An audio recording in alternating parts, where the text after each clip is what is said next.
Good evening, everyone, and welcome to our Public Service Loan Forgiveness or PSLF workshop, understanding how to get your loans forgiven through the Public Service Loan Forgiveness Program.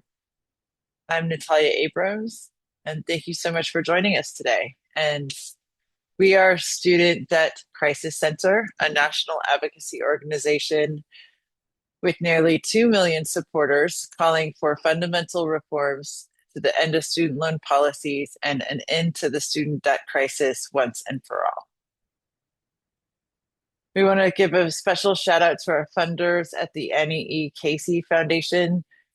These workshops are funded in part by Annie E. Casey, and we thank them tremendously for their support. However, we always want to point out that the information and opinions presented on this workshop are those of ours at SDCC alone and do not necessarily reflect those of the foundation.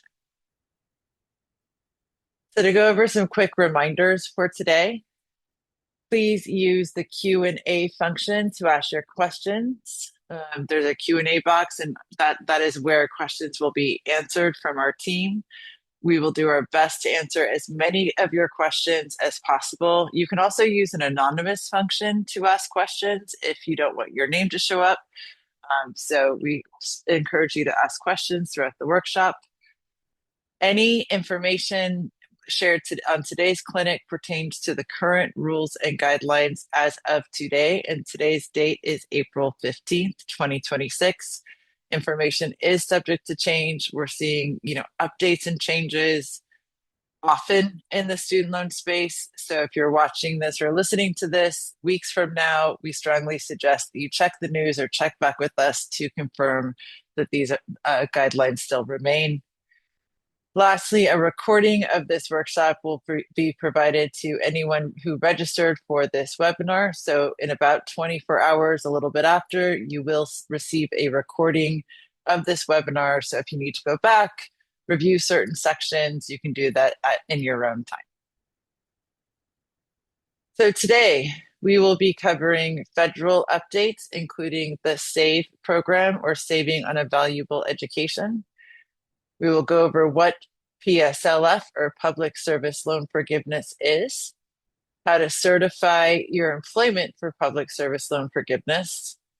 We will discuss the Public Service Loan Buyback and the new changes to Public Service Loan Forgiveness and more. Quick disclaimer, we are not financial counselors or attorneys. We are advocates and experts here to help you to the best of our ability. All right, let's get into it. So, federal updates.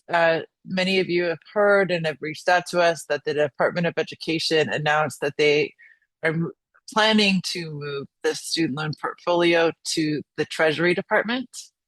There are a lot of unknowns here, but what we do know is it's a three-phase plan, with the first phase of moving defaulted loans to the Treasury Department, then moving the remaining student loan portfolio, and lastly, student loan programs run by federal student aid, such as FAFSA, Pell Grants, would also be taken over by Treasury.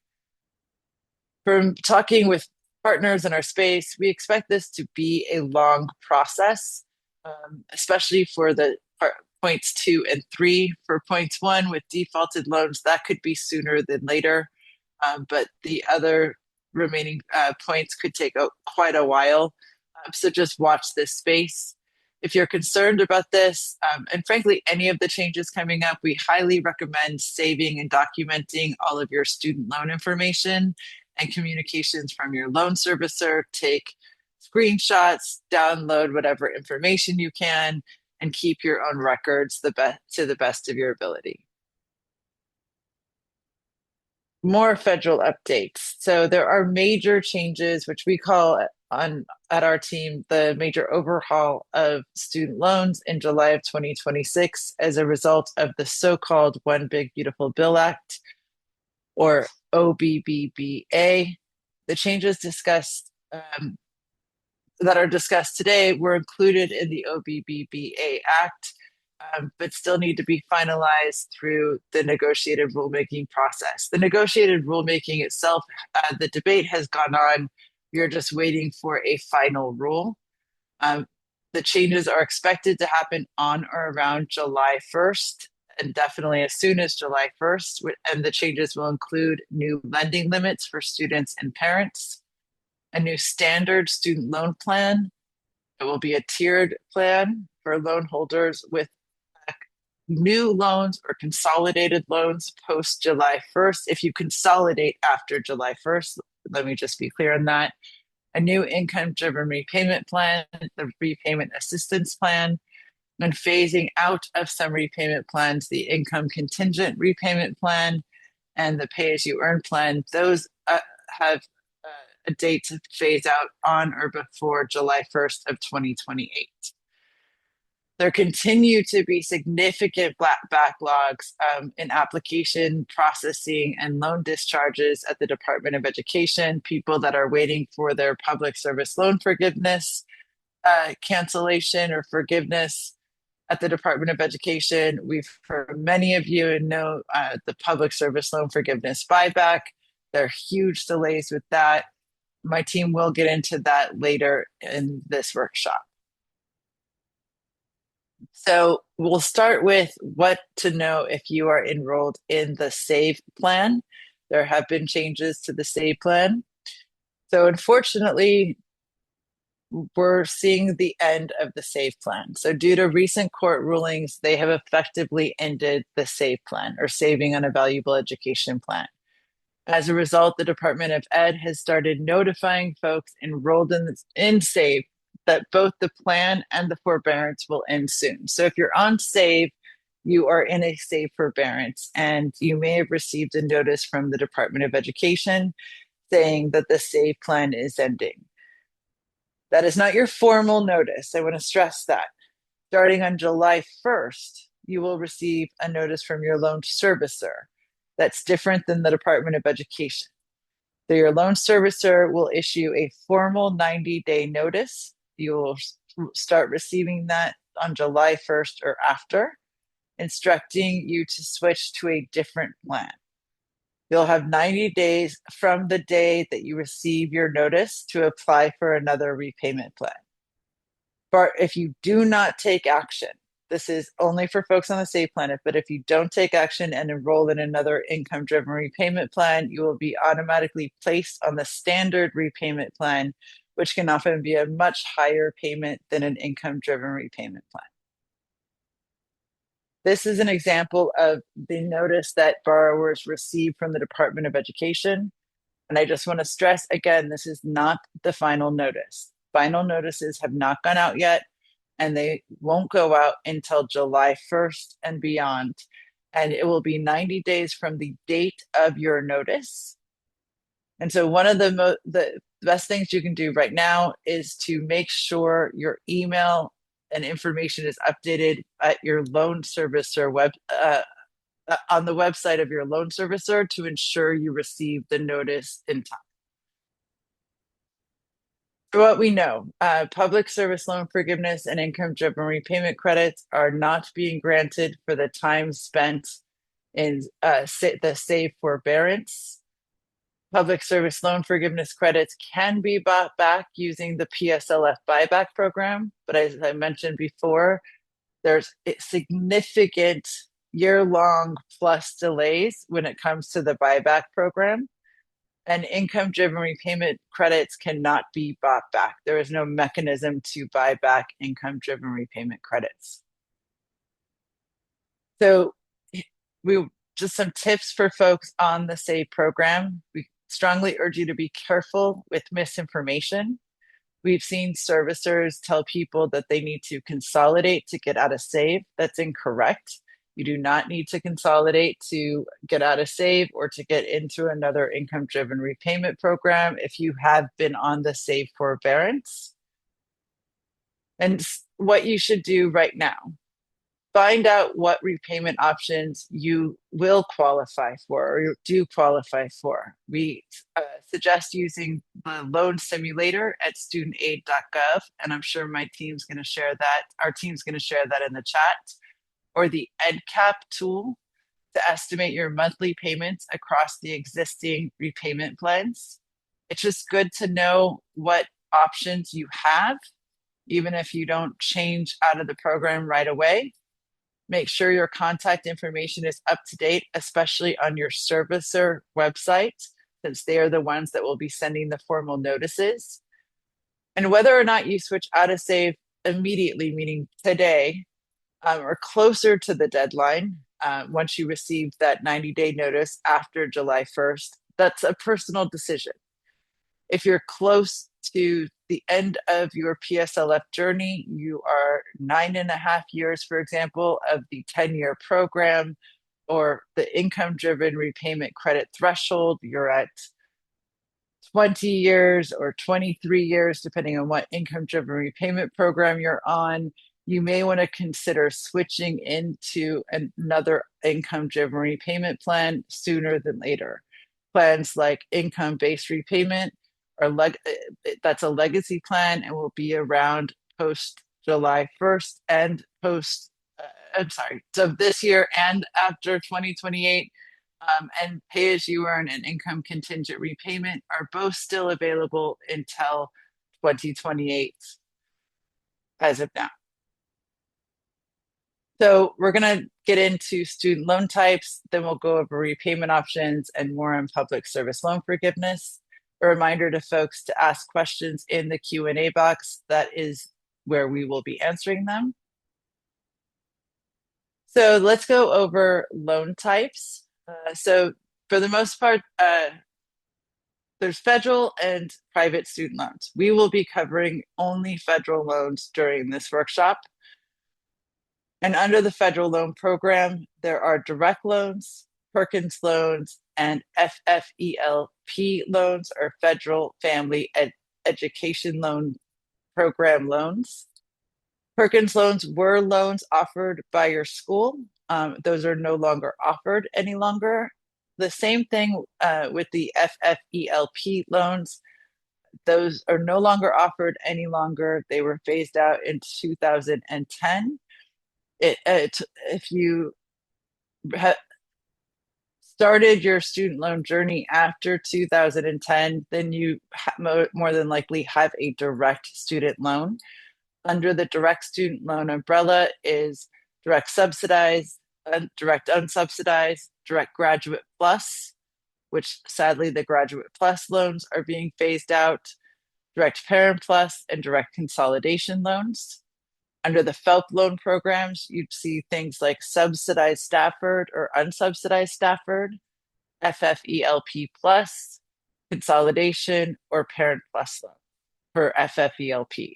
You can consolidate your FFELP and Perkins loans into a direct loan, but again, and always be careful with consolidation. If you have acquired a lot of income-driven repayment credits, you may not want to lose those credits if you're close to the end of that journey.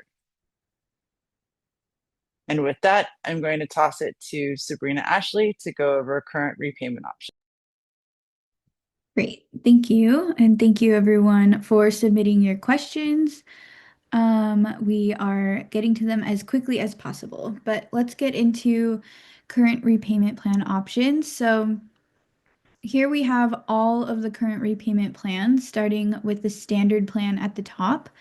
And this plan is kind of a default plan. If you enter repayment and you don't apply for a different repayment plan, you'll just fall into the standard plan automatically.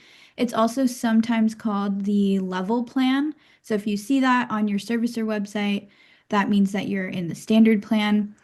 And there are two different types of the standard plan, and only the 10-year standard is going to qualify for PSLF. We'll go over the standard plan a little bit more in just a couple of minutes.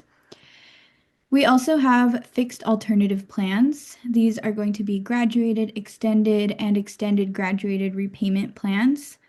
These repayment plans are not going to qualify for PSLF, and we'll go over what they are and how they're structured in a minute as well. Then we have the income-driven repayment plans, and these consist of income contingent repayment or ICR, income-based repayment or IBR, pay as you earn or pay. Then we have saving on a valuable education or the SAVE plan, and then we have repayment assistance plan or RAP. So income contingent repayment, income-based repayment, and the pay as you earn plans are all going to qualify for PSLF. The SAVE plan previously qualified for PSLF before the SAVE forbearance, so those credits would count. However, the time spent in the SAVE forbearance is not going to qualify for PSLF. However, you can use the buyback option to get credits for those months. Then we have the RAP plan that will also qualify for PSLF. However, it is not in existence yet. Once it is um, available to use in July of this year, you can use that to qualify for PSLF. A couple notes here. Not everyone is going to be eligible for the pay plan. There's an eligibility requirement there related to financial hardship, and then no one can enroll or apply for the SAVE plan at this time. Okay, so the standard plan and the fixed alternative plans. So the standard plan is a plan that's going to have fixed monthly payments based on your loan balance. So there's the 10-year standard plan, which is for unconsolidated loans. Then you have the 10 to 30-year standard plan, which is going to be for consolidated loans. Again, only the 10-year standard plan is going to qualify for PSLF.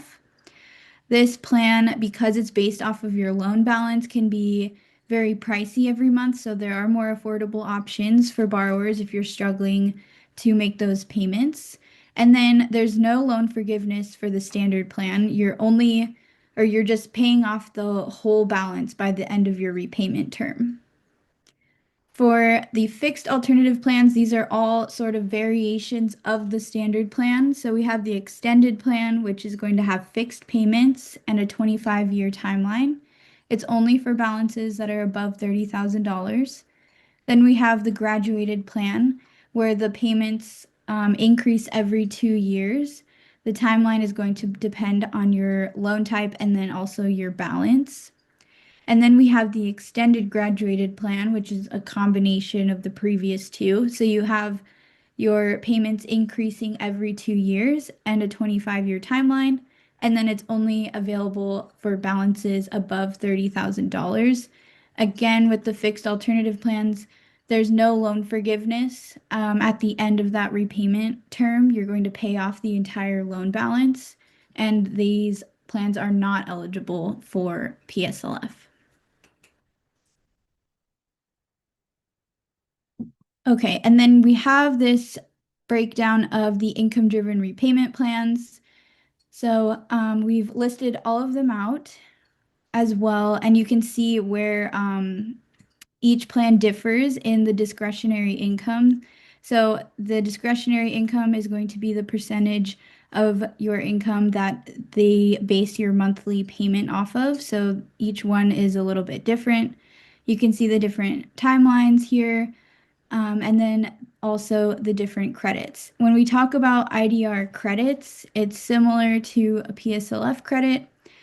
So every qualifying payment or month of payment is going to count as one credit. So a 20-year timeline is going to be 240 qualifying credits.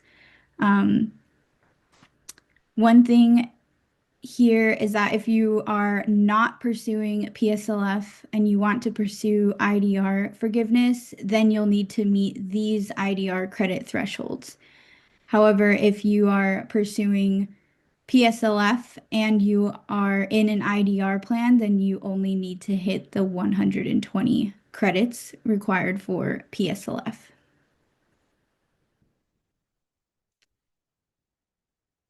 Okay, so navigating studentaid.gov. This is where you're going to go to answer any of your questions about your federal student loans, you're going to want to type in www.studentaid.gov directly into your browser.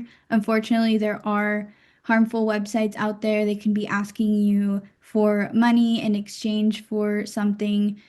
All of this stuff is free. All of the applications you can fill out are free. So no one should be asking you for money besides your servicers for your monthly payment. Um, when you log into your studentaid.gov account, you want to make sure that your personal information, like your email, phone number, address, are all up to date. That way you can receive all of that important information from both the Department of Education and your servicer.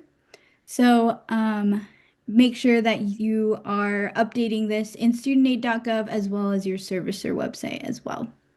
If you do have trouble logging into studentaid.gov, or if you need to reset your password, you can call 1-800-433-3243, or you can head to studentaid.gov/fsa-id/help/recover-account.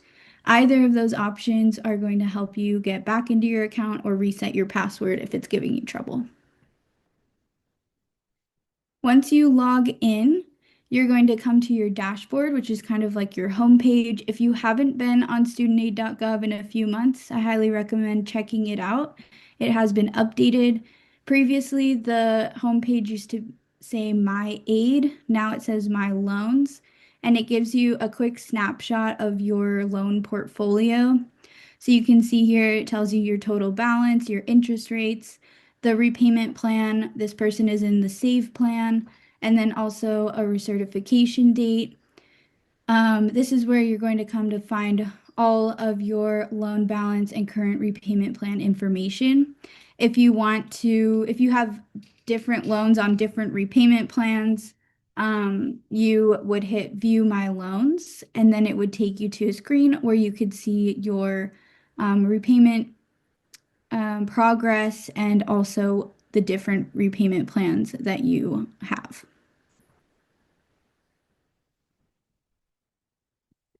All right, so what is public service loan forgiveness? Let's get into the program. So, this was a bipartisan program that started on October 1st, 2007. It forgives remaining loan balances of public service workers. You need to make 120 payments on this program, and this is 10 years worth. And then you also need to allow some time that's required for application approval. The payments for this program specifically are cumulative, not consecutive. So if you decide to work in public service for a few years and then work somewhere else and then come back to public service, you can pick up right where you left off and continue earning credits. It's important to note that PSLF is not a repayment plan, it's a program. So if you're pursuing public service loan forgiveness, you have to also be in a qualifying repayment plan. PSLF is tax-free at the federal level and in most states. And then we have this little equation at the bottom here, income-driven repayment plan plus public service loan forgiveness equals the maximum benefit. That's what we saw on the previous slide with all of the IDR credits. If you're in an income-driven repayment plan, you're pursuing public service loan forgiveness, then you only have to reach that 120 payment mark or the 10 years worth of payments instead of the 20 or 25-year mark for income-driven repayment forgiveness.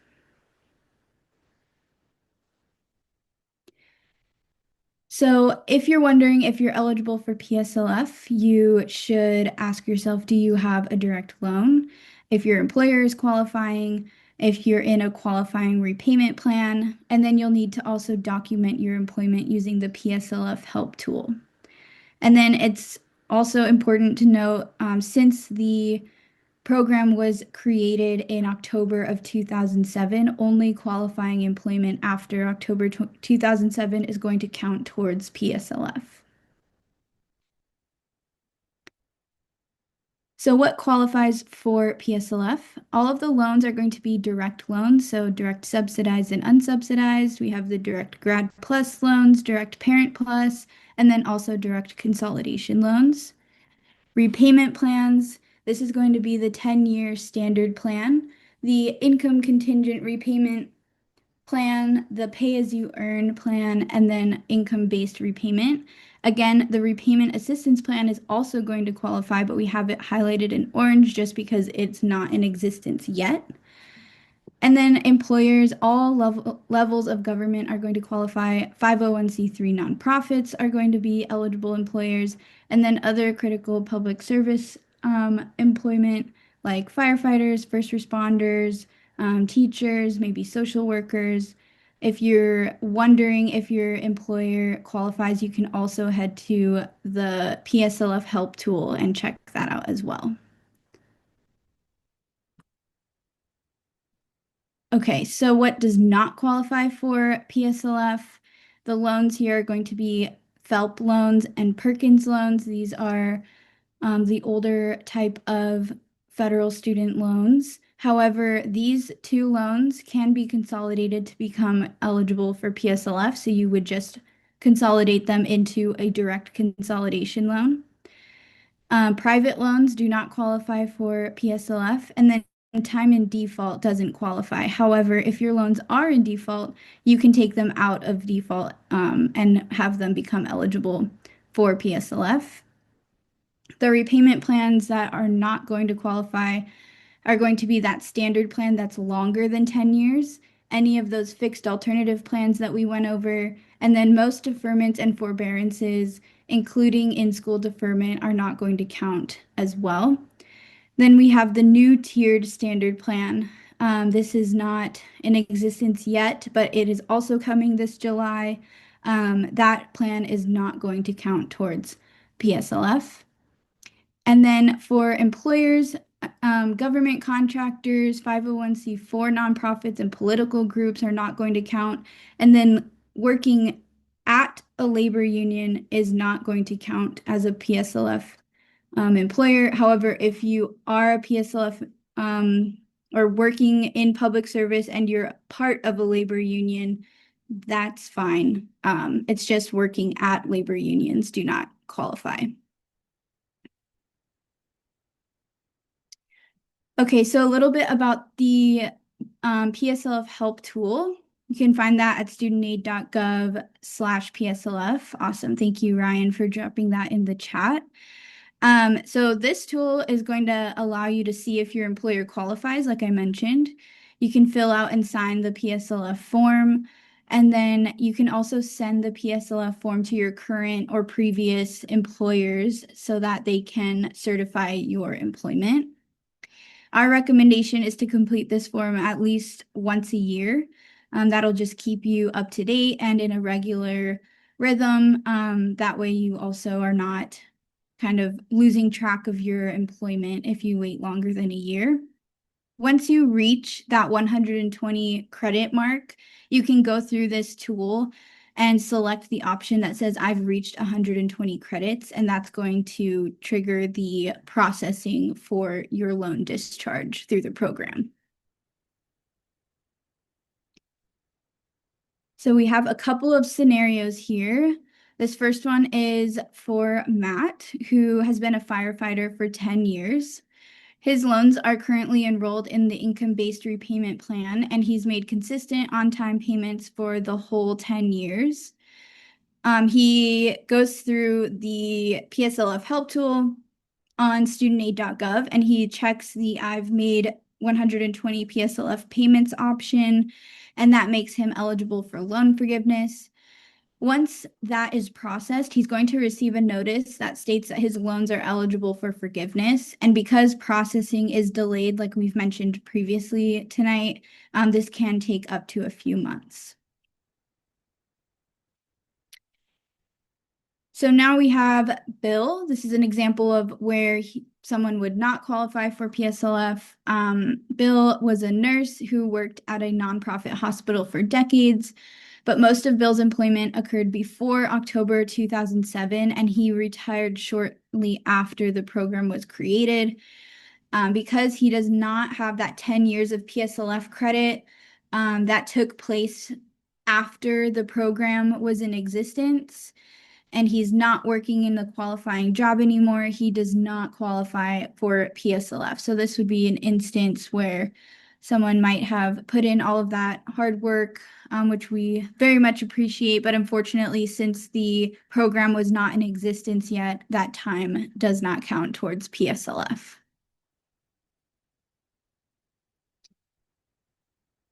All right. And with that, I will pass it to Sabrina Calazans to get us started on the buyback program. Thank you, Sabrina Ashley, and thank you all for your questions. There are almost 600 of you joining us today, and we have over 60 questions in the Q&A, and so we're working our way through it, so thank you for your patience. I also just want to let folks know that we are going to offer an office hours on Friday, where we will be tackling just Q&A. So if we don't get to your question today, I highly recommend that you join us. We will share the link in the chat for you. But in the meantime, the popular topic in the Q&A is buyback, so let's get into it.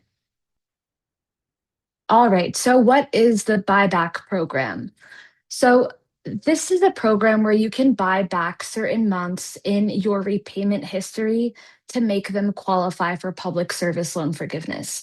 So if you have months where you were in ineligible deferment or forbearance status, including the SAVE forbearance, or if you were in financial hardship and you applied for a forbearance, or in an ineligible repayment plan, you can apply for the buyback program. You cannot, however, buy back time spent in an in-school deferment. Again, the time spent in the SAVE forbearance does count towards the buyback. You can buy that time back per a recent ruling in the AFT lawsuit against the Department of Education. So an example here on the right-hand side, this person has 10 years of repayment under their belt. However, they did have some months here in yellow that did not qualify because they did not make a payment. And so they can buy back those months to qualify for this program. As Natalia said at the top of this presentation, there is a backlog at the Department of Education across the board for applications, but the buyback application backlog seems to be the worst. It is often growing each month versus improving, and so please be mindful of that. Unfortunately, we're hearing estimates of 1 to 3 years for processing of buyback applications. And this is not to discourage you and to tell you that you shouldn't use this program, but it's to let you know your options and whether or not you want to go this route or if you want to just use the traditional public service loan forgiveness to have your loans forgiven. All right. So when can I apply for this? So the buyback is only available once you have estimated that you've reached 120 months of qualifying employment, and that by you buying back months in forbearance or deferment, that would result in PSLF forgiveness or the full 120 credits. Now, the big change that we've seen over the past few days now is the calculation for the buyback.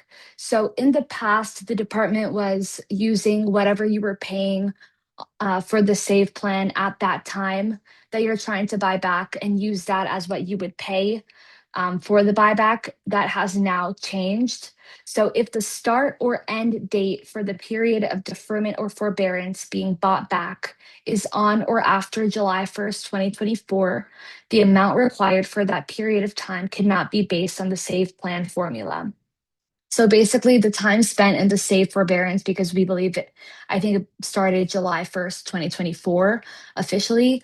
If you're trying to buy back time in the SAVE forbearance, they will not use the SAVE plan calculation for you. If you were not on the IBR pay or ICR plan on either side of the period of time being bought back, the department will request income and family size information from the time you're trying to buy back from the borrower to determine the appropriate buyback amount. Now, this is really disheartening because we know that the SAVE plan is often the most affordable option for most folks. So, as an example here of a single borrower who makes $75,000 as adjusted gross income, this borrower wants to buy back 20 months for PSLF buyback. This person's payment on the SAVE plan was $215 a month. So their total buyback amount would have been $4,300. However, because the department is now not using the SAVE calculation and they're now using either IBR Pay or ICR, if they're using the IBR plan as an example here, that borrower's payment per month would be $640 a month.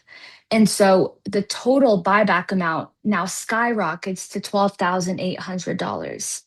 And again, this is not to scare you. This is just to tell you the realities of the programs and the changes that we're seeing over time. All right, so to give an example here of what this could look like, we have Sarah, who is a city planner and has been working and repaying her loans for 10 years. Her loans are enrolled in the SAVE plan and they're in the SAVE forbearance. Now, before this forbearance began, she had 110 PSLF credits. She would have been at 120 credits, but the time spent in the safe forbearance does not count towards PSLF. Sarah wants to use the buyback program for the months spent in that forbearance. So, what are Sarah's options? Her first option is to buy back the remaining 10 PSLF credits needed to hit 120 and have her loans forgiven. Again, processing is extremely delayed, so it can take her anywhere from 1 to 3 years potentially to have her application processed. And the second option is also traditional PSLF, so switching out of the SAVE plan to resume repayment on another income-driven repayment plan so that she makes payments over the next 10 months to meet the eligibility requirements of 120 credits. Something else that actually we're going to add to the next deck is Sarah could actually try both of these routes at the same time. You can essentially apply for the PSLF buyback if you're in SAVE or whenever, apply for the buyback. And then once you switch out of SAVE, you're going to have to make payments on another repayment plan. And then you can see which one gets processed more quickly, whether that's the traditional public service loan forgiveness or your buyback application. That is an option that's available. All right, so other questions that we've been seeing from folks in the Q&A here are about upcoming changes to public service loan forgiveness, which is set to begin July 2026. So let's talk about that timeline. So in June and July of 2025, there was a negotiated rulemaking or regulatory process that began where they were accepting public comments about changes to the program. In August of last year, a preliminary rule was released and the Department of Education reviewed comments and drafted the final rule. In October, the final rule was officially released and published for the public, and it was quickly subject to lawsuits. And then right now, we are anticipating a July 2026 implementation of these new rules set to begin. But there are ongoing lawsuits challenging this rule. So there is a chance that this implementation date could be delayed. So we are following that very closely. All right, so what is this finalized rule? So the department essentially drafted a rule that could change employers' PSLF eligibility beginning in July. So the department has stated that they would work to disqualify certain groups. So employers most at risk of having or being affected by these rules include, but are not limited to, gender affirming care providers such as hospitals, immigrant serving nonprofits, universities with DEI policies, and state and local governments, especially those in sanctuary cities and states. And again, the key piece of PSLF is not your role within these groups and organizations, but it is the overall employer. So even if you are an administrative assistant for a hospital deemed ineligible, following the implementation of this rule, you will no longer be able to accrue PSLF credits once the rule takes effect and the department has deemed the employer to be ineligible. So looking at the next slide here, What happens once this rule is in effect? So again, these changes would be set to kick in on or after July 1st, pending any delays. If the employer is deemed ineligible, the employer would remain ineligible for 10 years unless the employer complies with the corrective action plan. No payment made by the borrower would count for public service loan forgiveness for any month following the determination of ineligibility. However, past credits will remain intact. The department would be required to inform employees of a qualifying employer if that employer's eligibility is at risk or has been lost. And unfortunately, borrowers would not be able to appeal the decision once that has been determined. And again, there are currently 3 ongoing lawsuits regarding this rule being unlawful. So they are seeking to have it vacated before it actually goes into effect. And another really, really frustrating change for public service loan forgiveness is for anyone who plans to take out a loan or consolidate a loan on or after July 1st of this year. So essentially, anyone who takes on a new loan or consolidates a loan on or after July 1st will only have 2 repayment options moving forward. And that is the new tiered standard plan, which is available only to folks with new loans and consolidating on or after this date. And then there will be the WRAP plan, as Sabrina Ashley mentioned, which will be available to all borrowers, with the exception of Parent Plus loans. The new standard plan is not a qualifying plan for PSLF. So again, if you take on a new loan or consolidate, that option will be off the books for you. It won't count towards public service loan forgiveness. However, the WRAP plan does. But if you have Parent Plus loans, if you're taking on a Parent Plus loan, if you're consolidating with Parent Plus loans, you will not qualify for WRAP, and you will only have access to the new standard, which does not qualify for public service loan forgiveness, meaning that new Parent Plus holders will lose access to public service loan forgiveness, which is really disheartening. We know that there are currently people who have Parent Plus loans who are working towards public service loan forgiveness, but who have children that plan to go to school and who they are thinking about taking out Parent Plus loans for their kids. And so it is very frustrating. And again, I just want to make sure that folks understand that if all of your loans are from before July 1st, 2026, but you take on or consolidate even one loan on or after July 1st, you will be subject to only 2 repayment options, which is the new standard plan and the WRAP plan.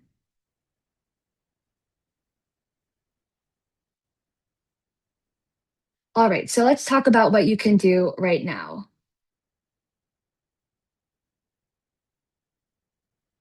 So right now, we are really encouraging folks to document all of their information. So make sure that you know who your student loan servicer is and have access to your account on their website. I saw some folks asking, where do I find out this information?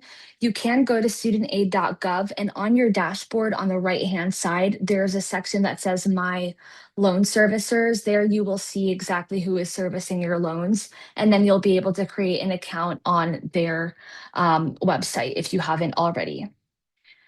So you can also save any communications or documentation that you've received from your servicer. Sometimes you'll receive letters in the mail. You might receive emails, or even on your servicer website account, you might get a letter in your inbox there. We recommend that you save all of that documentation. We also recommend that you print, download, screenshot, and save any information that details how many PSLF credits you have. On studentaid.gov, each time you go through the help tool on your dashboard, there is a PSLF tracker, which should update every time you certify your employment and continuously increase and go towards 120. Make sure you screenshot and save that information. And also, with all of these potential changes to eligibility rules and requirements, we recommend that you recertify your qualifying employment before July 1st of this year by going through the PSLF help tool. All right, issues or complaints, and folks, we might get to a few questions here at the end. There's still a ton of unanswered questions, so we're going to do our best to go over some of the more general ones. So again, thank you for your patience. Um, so for issues and complaints, I also saw this in the Q&A.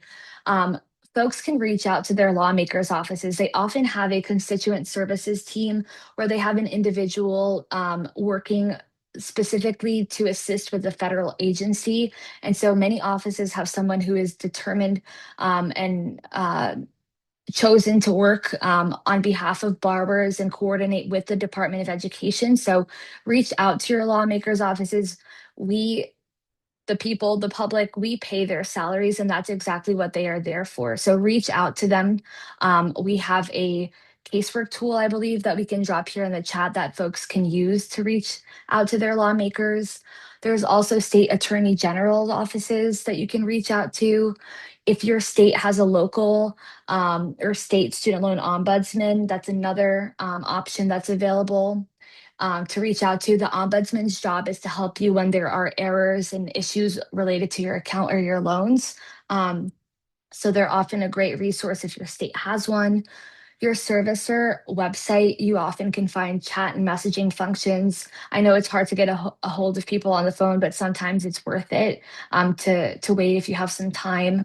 And then email. I know some don't like to share their email like Mohila, but others may be willing to assist over email.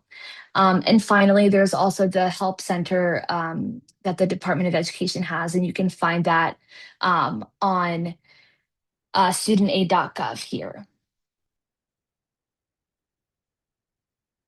All right, so something else that I saw in the Q&A here are about debt relief scams. We are seeing more scams increase over time. And so they typically involve offering a loan consolidation or debt forgiveness in exchange for a fee.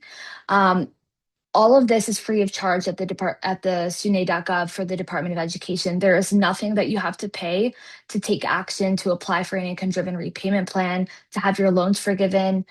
Just be very careful about that. It is very important that you do not share any personal information with anyone, especially those claiming to be the Department of Education with promises of loan forgiveness, any bait and switch urgent language of immediate loan forgiveness. The Department of Education does not cold call people, and they also do not text people. So be very careful with that information. And also for everyone who is pursuing not just public service loan forgiveness, but using any of the federal programs and benefits, such as income driven repayment plans or whatever the case may be. If you are considering refinancing your student loans with a private lender like SoFi or Earnest, you will lose access to all of these federal student loan benefits and programs. You will also lose access to some federal and borrower protections. And so just be very careful if you're weighing those options, because you will lose access to public service loan forgiveness. All right. And then again, if you want to continue getting these updates, you can sign up for our mailing list at studentdebtcrisis.org. And you can also find us on social media at debtcrisis.org on Twitter, Instagram, Facebook, and Blue Sky. Those are often the places where we will post breaking news updates first. Also, again, I mentioned we are having our public service loan forgiveness office hours on Friday. It will be at 3 p.m. Eastern. We encourage you, if you can join us, to come and ask your questions. We will do our best to answer as many as we can within the hour. And then on April 30th, we will be having our income-driven repayment workshop, where we're going to be discussing all income-driven repayment plans, loan forgiveness, and what changes are coming to IDR. All right, but before we wrap things up here, we did want to answer a few questions out loud. So for that, I'm going to toss it over to Sabrina Ashley from our team to ask those questions. Sabrina Ashley? Sure. And I just want to state quickly that there are over 100 questions that are unanswered in the Q&A, and we only have a few minutes left. So if you do have an unanswered question, you can always head to our website, studentdebtcrisis.org, to either ask your question or find a resource there that answers your question. So my first question is, can you pursue PSLF buyback and regular PSLF payments at the same time? So someone was specifically asking, they had submitted their PSLF buyback application. It's taking a while. They only have 7 more months until they would reach that 120 credit mark anyway. Can they still submit their regular PSLF help tool form when they reach that 120 credit mark, or do they have to wait until the buyback application is fully processed? That's Um, a Yeah, I'll yeah, take that. That's a great question, and we are suggesting, Sabrina Calazans, we have Sabrina Squared here at SDCC. She was saying that it could take up to 3 years, right? This is not to scare you. From our consultation with partners and lawyers in this space, the suggestion is to try to do both if you can. Um, keep working in your job. If you get PSLF naturally, that's great. If not, then the buyback could kick in. But if you're only 7 months away, like this person asking the question, you should absolutely go through the PSLF help tool when you reach the final 120 credits and try to do it that way. You can do both at the same time, and we suggest that for people, especially that are only buying back, a few months. yeah, I just saw some questions like public service loan forgiveness is not going away. Um, some it, uh, some people or some orgs could lose their status, but for the majority of people that are pursuing this program, it is not going away. yeah. Awesome flag, Natalia. And I've just seen quite a few people asking about applying for buyback before July 1st versus after July 1st, and if the buyback program is changing. So No, can you elaborate a little bit more on there's that? no impacts with Yeah. so there's no impacts with public service loan forgiveness, like the program itself or buyback, that has to do with July 1st. The only potential change is employer changes. I saw some questions on, sanctuary cities. I'm in California. That could be considered a sanctuary state, or Los Angeles, where I am, also sanctuary city. I think it really depends on the whims of the administration at that point to give some peace of mind. What we have heard, or what was in the initial negotiated rulemaking for the PSLF rule change, they listed only 12 organizations. It wasn't a list, but they projected that only 12 or less organizations would lose their status. We don't know what this is going to look like, but from what the initial rule making process was, it wasn't hundreds of organizations that were going to lose their status. We will definitely be doing workshops after July 1st, but PSLF is here to stay for many borrowers, especially if you're a teacher, any of those other critical public services that Sabrina mentioned. So we just all need to stay tuned. And at this point, nothing is changing with the buyback or the program itself right now. Perfect. And then Natalia, some other people, I think they're thinking about all the time that they spent in a forbearance. They want to make sure that they're filling out their buyback application correctly. Um, and folks are bringing up the COVID pause or the federal Yeah, I payment saw pause. that. Yeah.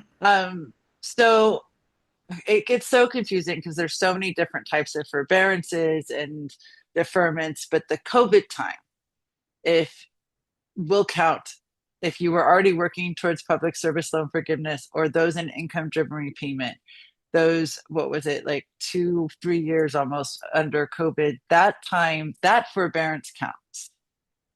Unfortunately, the save forbearance, which started in July of 2024, so we're coming on almost 2 years of that time does not count. Now, you could feasibly buy that back, right? This is kind of where we're talking about doing both. Keep working in your job, and if you've hit the 120 credits and you're buying back, 11 months, 12 months, just keep in mind it could take a year to 3 years for that application to be processed. To give you a little more insight onto that, they're processing these applications manually, meaning it's not an automated process.